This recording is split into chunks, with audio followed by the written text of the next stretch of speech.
मेरो ल्यापटपमा त चलिरहेछ बट उसकोमा किन चलेन यही त म सल्भ गर्छु भन्छ डकरले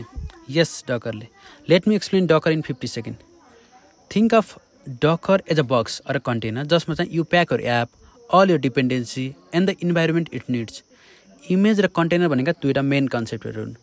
पहिलो कुरा इमेज बनाउनको लागि डकर फाइल चाहिन्छ जसमा इमेज कस्तो हुन्छ भनेर लेखेको हुन्छ हैन इमेजको कन्फिगरेसन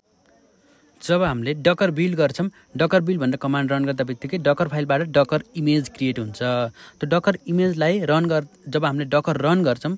त्यतिबेला नै कन्टेनर क्रिएट भएर कन्टेनरमा इमेज रन हुन्छ भन्ने कुरा चाहिँ बुझ्नु पर्यो पहिलो कुरा डकर फाइलबाट डकर इमेज बन्छ डकर बिल्ड गर्दा बित्तिकै डकर इमेजलाई चाहिँ रन गर्नको लागि कन्टेनर चाहिन्छ एउटा इमेजलाई चाहिँ मल्टिपल कन्टेनरमा रन गर्न मिल्छ जब मल्टिपल कन्टेनर हुन्छ मल्टिपल कन्टेनरलाई रन गर्नको लागि डकर कम्पोज YML फाइल चाहिन्छ सो इमेज भनेको ब्लुप्रिन्ट हो कन्टेनर भनेको रनिङ एप हो र डकर फाइल भनेको रेसिपी हो द्याट्स डकर इन 50 सेकेन्ड मैले बुझेको भाषामा